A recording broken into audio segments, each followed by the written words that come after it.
Hi, welcome. My name is Deborah Evans Hogan. I am also called by the Amethyst Light Ministry, which if you're finding this video on YouTube, you can find the amethystlight.org site on the internet. And I reside in Massachusetts. I wanted to have a chat today. This is only my third video, but I'm going in full force here to try to make up for time. I guess there's just so much I want to share. I do a lot of counseling, spirit-guided work with my clients. I do hands-on healing also. But a lot of my energy work is done simply by sitting and sharing and talking with another being. So my intention certainly is that these videos attract those who can be supported by this work and who are aligned with what I offer and what is offered through me. Today I'd like to have a chat about healthy boundaries. I find this comes up often with my clients, my beloveds as I call them. I'd like to give you an image for healthy boundaries. Think of a tennis court. Think of the net in the center. And the person who you are having the conversation with or experience with is on the other side of the court and you're on this side of the court.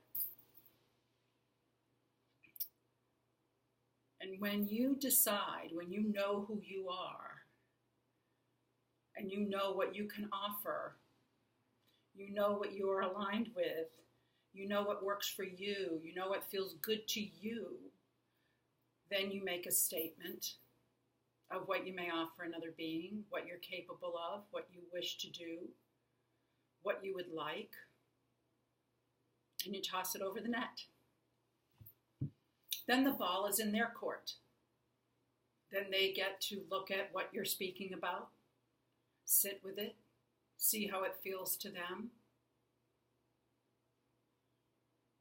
and then they will come back with a response.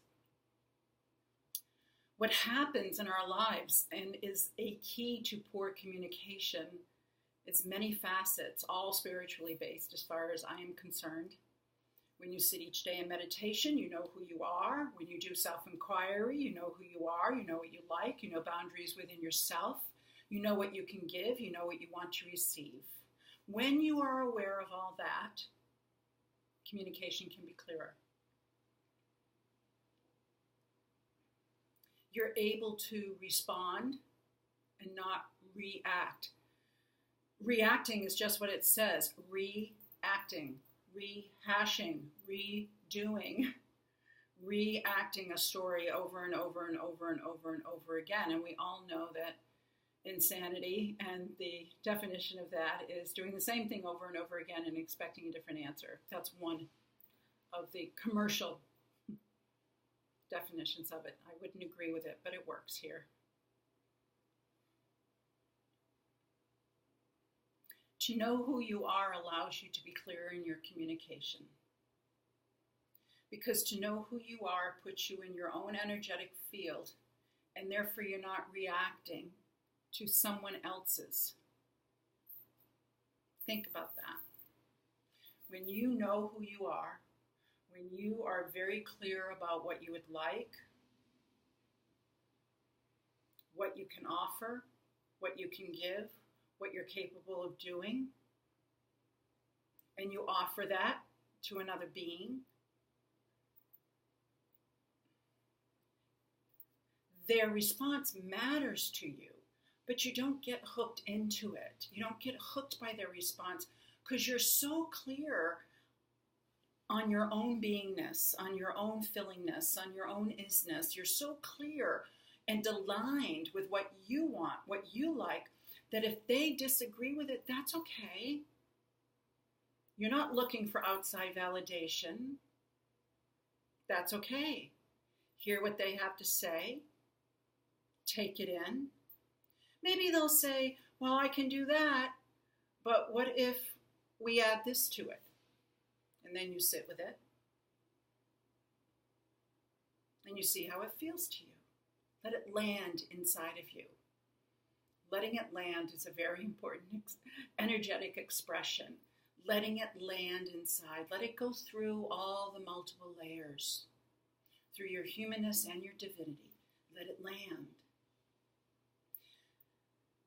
This idea of tossing an idea over the tennis court or offering something to another being works in any relationship.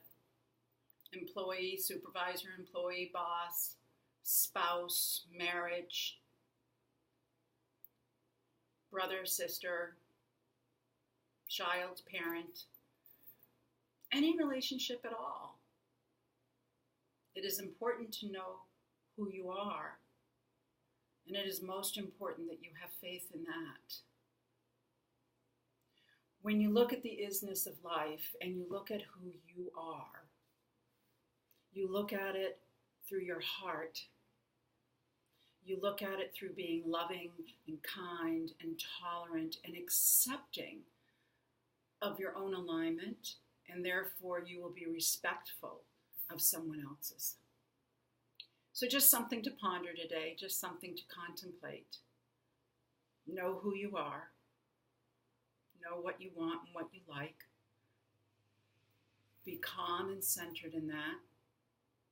When it is part of your root and part of your foundation, you will be calm and centered in it. If you're feeling anxious and defensive, you're not rooted in your foundation. That's a giveaway. When you're rooted in your foundation, you're very secure in knowing what you are aligned with. And when you know what you are aligned with, you won't get rocked and rolled by someone else's energies or intentions or reactions or responses. That's really comes from unconditional love. Being unconditionally loving to yourself and to another being. Okay, I hope that this supports your journey to awakening, to empowerment, and to your faith in something greater than yourself. Thank you. I love you.